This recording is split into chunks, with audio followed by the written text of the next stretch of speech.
ingin saya sampaikan bahwa pandemi merupakan suatu krisis global yang sangat berdampak luas bagi suatu negara bahkan dunia, yang dimana sangat berdampak pada kesehatan, ekonomi maupun sosial dalam suatu masyarakat.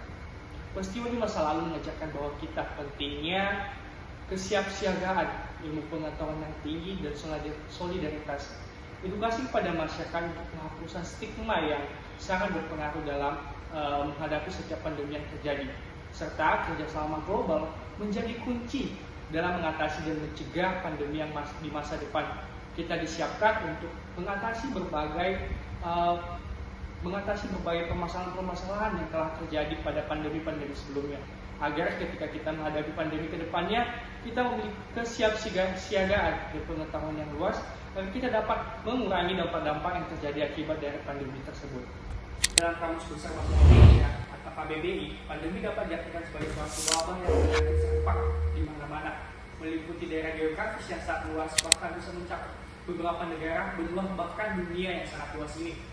Atau dapat diartikan dalam lingkup kecil bahwa pandemi merupakan suatu tingkat penyebaran penyakit yang sangat luas dan memberikan pengaruh kepada orang banyak secara bersamaan, baik dari segi ekonomi, pertumbuhan suatu negara, bahkan lingkungan sosialnya yang sangat memberikan dampak yang signifikan.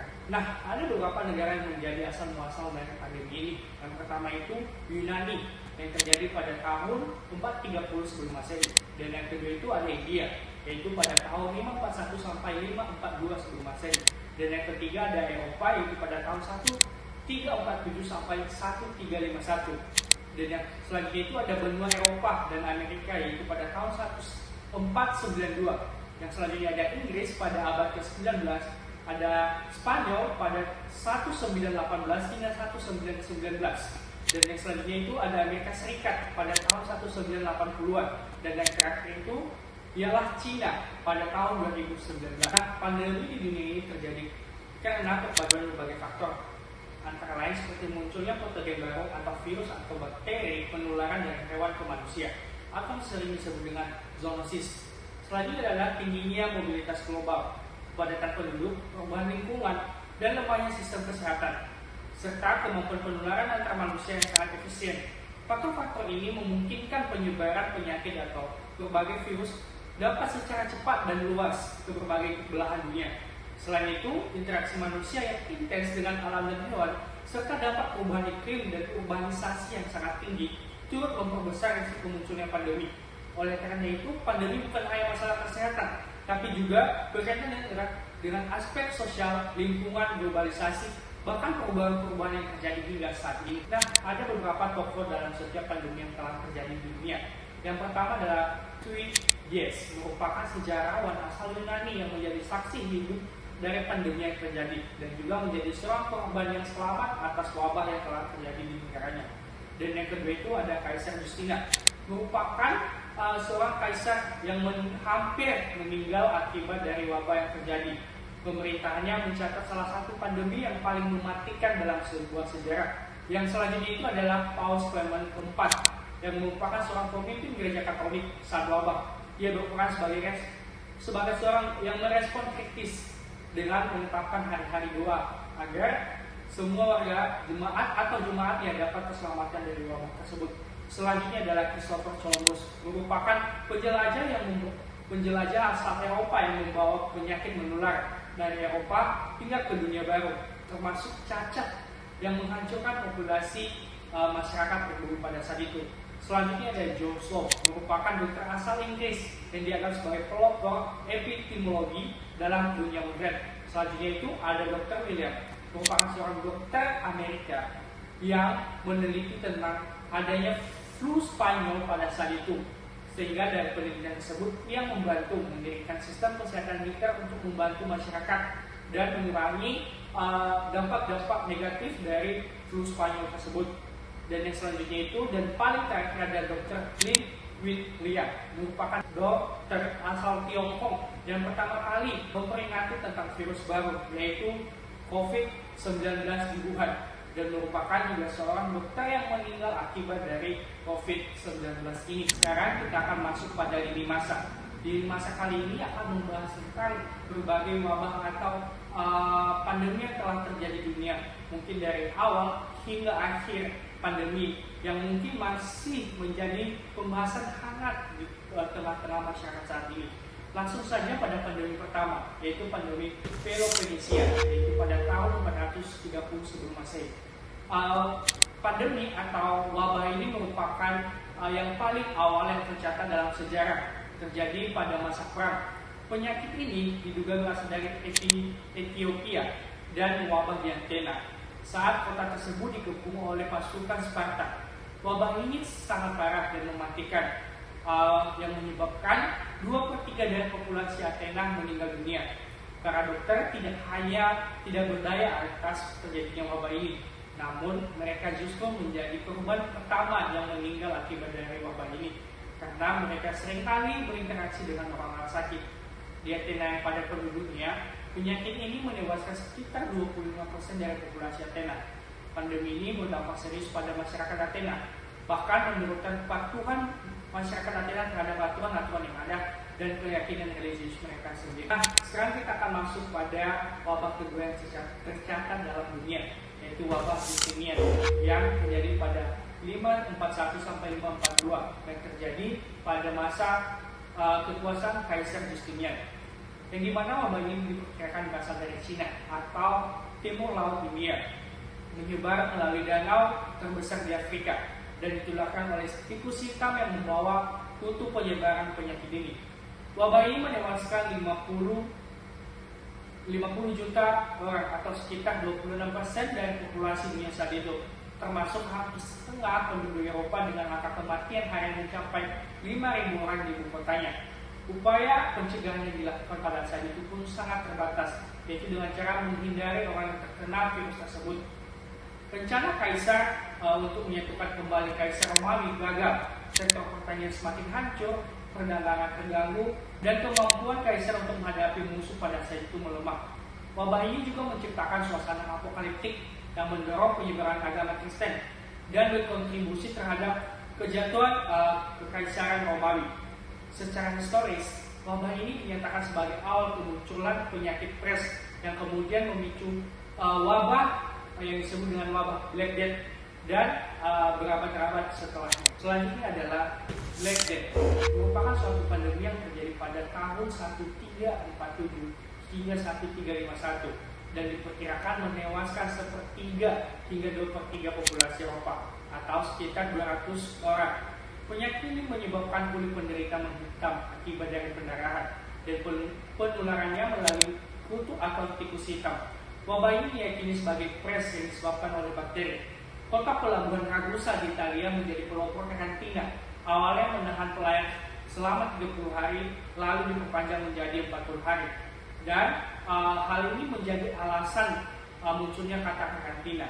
Dampak wabah ini sangat luas, bahkan menghentikan perang antara Inggris dan Prancis, serta memicu runtuhnya sistem feodal di Inggris akibat perubahan struktur demografis para petani. Wabah ini diyakini berakhir melalui praktik karantina yang telah dilakukan sebelumnya, peningkatan kebersihan pribadi, dan kremasi jenazah yang telah terinfeksi dan meninggal akibat dari wabah Black Death ini. Wabah selanjutnya adalah wabah cacar atau yang dikenal dengan smallpox, muncul di Amerika pada tahun 1492 saat bangsa Eropa datang ke benua tersebut. Penyakit ini menyebabkan kematian sekitar 90% penduduk asli Amerika, dikarenakan mereka tidak memiliki imunitas terhadap virus ini. Cacar diperkirakan berasal dari Kekaisaran Mesir pada abad ketiga sebelum Masehi dan telah menjadi penyakit endemik di Eropa, Asia, dan Arab selama berabad-abad. Di antara yang terinfeksi 3 dari 10 orang meninggal dunia, sementara yang selamat seringkali mengalami bekas luka yang sangat parah di sepanjang tubuh mereka. Wabah ini turut mempercepat penjajahan Eropa di Amerika, termasuk runtuhnya Kekaisaran Essex pada tahun 1520. Cacar menjadi virus epidemi pertama yang memiliki vaksin di dunia, dan setelah program pemberantasan global oleh WHO, penyakit ini dinyatakan musnah sekitar pada tahun 1979. Selanjutnya adalah wabah kolera pada abad ke-19, menyebar luas ke Asia, Eropa, Amerika, dan Afrika. antara tahun 1852 hingga tahun 1860, menyebabkan sekitar 1 juta orang meninggal dunia. Di Inggris, wabah ini menewaskan puluhan ribu orang hingga John Shaw menemukan bahwa kolera berasal dari air minum yang terkontaminasi. Dia berhasil menekan penyebaran dengan menutup sumber air dari Broad Street, yang kemudian menjadi dasar peningkatan sanitasi dan kebersihan air. Wabah ini juga berdampak besar secara sosial dan politik, seperti menghentikan perang antara Franco dan Kroasia pada tahun 1871 akibat pasukan Prancis terinfeksi dari wabah kolera ini, serta memicu revolusi Paris, yaitu pada tahun 1832 yang menewaskan sekitar 20.000 orang. Ketidakpercayaan terhadap pemerintah saat itu menyebabkan kerusuhan besar antara masyarakat dan pemerintahan. Meski kini kolera telah menghilang dari negara maju, penyakit ini masih mengancam negara-negara berkembang yang masih kesulitan dalam mengakses air bersih. Nah, selanjutnya ada flu Spanyol, merupakan suatu pandemi mematikan yang terjadi pada tahun 1918 hingga 1919 yang disebabkan oleh virus WINI yang kemungkinan berasal dari burung. Wabah ini menginfeksi sekitar 500 juta orang dan menewaskan sekitar 40 hingga 50 juta jiwa di seluruh dunia hanya dalam 1 tahun. Ada 2 versi mengenai asal-usulnya. Yang pertama dimulai dari kompleks militer Fort Riley di Amerika Serikat, lalu menyebar ke Eropa melalui tentara perang dunia pertama. Dan kedua berasal dari Swedia atau Rusia yang menyebar ke Asia termasuk Indonesia, dan saat itu masih dijajah oleh Belanda. Saat itu belum ada obat atau vaksin yang efektif, sehingga masyarakat hanya diminta menggunakan masker dan berbagai fasilitas umum ditutup akibat dari flu Spanyol ini. Mayat korban menumpuk di kamar mayat karena mayat yang mati setiap harinya memiliki angka yang sangat tinggi. Dan informasinya tentang wabah terbatas akibat pemadaman berita tentang berbagai pandemi ini. Wabah ini berakhir secara misterius pada tahun 1919 pada musim panas kala itu. 1 abad kemudian, virus serupa muncul kembali sebagai flu babi. Namun, dampak yang disebabkan oleh dari flu babi ini jauh lebih kecil angkanya dibanding flu Spanyol yang pernah terjadi pada tahun 1918 hingga 1919. Selanjutnya, adanya virus HIV dan AIDS muncul di Amerika Serikat sekitar pada tahun 1980-an. Penyebab wabah ini diperkirakan berasal dari virus simpanes dari Afrika. Menurut data tahun 2006, virus tersebut merupakan pandemi dengan lebih dari 65 juta orang terjangkit dan menyebabkan kematian sekitar 25 juta orang secara global. Wabah HIV ini juga menginfeksi warga Haiti dan menyebabkan kemerosotan ekonomi. Akibat dari wabah HIV ini, pemerintah Amerika Serikat memperlakukan larangan kunjungan ke Haiti karena devisa utama dari Haiti berasal dari sektor pariwisata yang mayoritas dari Amerika Serikat sendiri. Hal ini menyebabkan kekacauan ekonomi di Haiti dan pecahnya revolusi sosial yang akibatnya menurunnya Dufailer mundur dari jabatannya pada awal 1986. Nah, selanjutnya itu COVID-19 pertama kali terdeteksi di Tiongkok pada akhir Desember 2019 sebagai pneumonia misterius. Pada 9 Januari 2020, virus ini diidentifikasi sebagai jenis baru dari virus corona. Penyebarannya cepat dengan kasus pertama di luar Tiongkok muncul di Thailand, yaitu pada 19 Januari. Tiongkok menerapkan lockdown pada tanggal 23 Januari dan WHO menetapkan status darurat global pada 30 Januari serta menyatakan COVID-19 sebagai suatu pandemi global pada 11 Maret 2020. Pandemi menyebabkan krisis yang sangat besar secara ekonomi, sosial, dan kesehatan, disertai kemunculan varian baru seperti Delta dan Omicron. Vaksin massal dimulai Desember 2020 dan membantu mengendalikan penyebaran virus.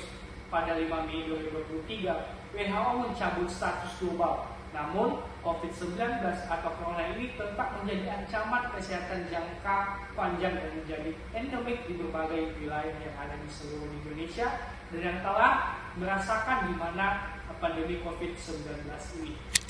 Dari berbagai pandemi yang telah melanda dunia dan memberikan dampak yang sangat serius, hingga banyak korban jiwa yang telah meninggal dunia akibat dari pandemi ini. Salah satu wabah atau pandemi yang masih memberikan dampak pada dunia hingga saat ini, baik dari segi perekonomian, pembangunan suatu negara atau pertumbuhan, hingga kesehatan global, yaitu virus HIV dan AIDS. Walaupun sudah terjadi sejak lama atau puluhan tahun, HIV/AIDS merupakan salah satu pandemi global yang hingga kini masih menjadi permasalahan serius bagi dunia secara global. Sejak pertama kali diidentifikasi pada awal 1940, HIV/AIDS telah menyebabkan jutaan kematian dan memberikan dampak yang multidimensional terhadap berbagai aspek kehidupan manusia, terutama di bidang kesehatan, ekonomi, dan pembangunan negara. Tingginya jumlah penderita HIV/AIDS sangat berdampak pada struktur demografis. Nah, yang pertama dalam segi dampak kesehatan, HIV/AIDS telah menyebabkan krisis kesehatan yang berkepanjangan sepanjang masa, terutama di negara-negara berkembang, khususnya di Afrika, Asia, dan sebagian Amerika Latin.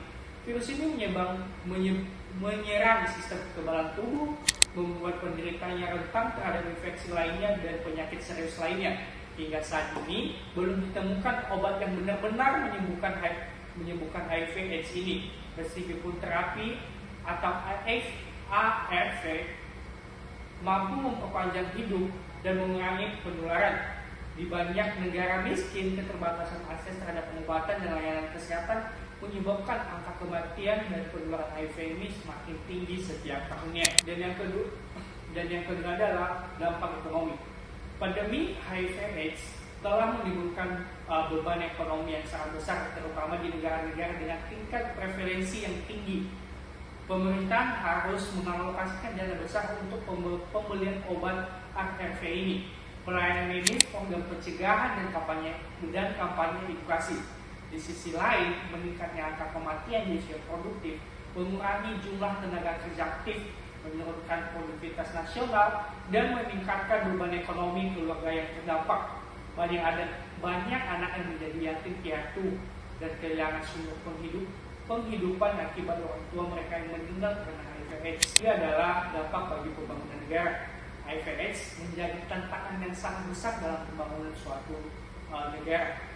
Anak-anak yang kehilangan orang tuanya karena AIDS menjadi yatim piatu dan rentan terhadap eksploitasi serta kehilangan akses pendidikan mereka sendiri. Dalam jangka panjang ini menciptakan generasi yang terputus dari proses pembangunan dan pembesar kesenjangan sosial. Negara-negara yang terkenal dampak parah mengalami penurunan indeks pembangunan manusia atau IPM dan stagnasi dalam mencapai target pembangunan berkelanjutan atau SDGs. HIV/AIDS memberikan dampak yang signifikan terhadap negara Indonesia sendiri, terutama dalam bidang kesehatan, ekonomi, sosial, dan pembangunan nasional. Secara kesehatan, penyakit ini terus meningkat, khususnya di wilayah-wilayah yang mengalami free sex, khususnya di daerah Papua dan DKI Jakarta, dan menyerang usia produktif sehingga membebani sistem layanan kesehatan di beberapa negara yang memiliki korban dari HIV/AIDS ini. Dari segi ekonomi, dampaknya terlihat dari menurunnya produktivitas tenaga kerja dan meningkatnya beban biaya pengobatan. Secara sosial, HIV/AIDS menimbulkan stigma dan diskriminasi terhadap penyintas yang memperburuk isolasi dan menghambat akses layanan. Dan dalam jangka panjang, HIV/AIDS ini juga menghambat pencapaian tujuan pembangunan berkelanjutan atau SDGs, khususnya dalam bidang kesehatan, di mana kita tahu bahwa stigma kesehatan di Indonesia pada saat ini sangat turun. Oleh karena itu, penanganan yang komprehensif melalui pencegahan, edukasi, perawatan, dan penghapusan stigma sangat diperlukan untuk masyarakat Indonesia untuk mengurangi kasus HIV/AIDS ini dan mendukung pembangunan berkelanjutan atau SDGs ini, sehingga angka HIV/AIDS ini dapat menurun di Indonesia dan bahkan di seluruh dunia.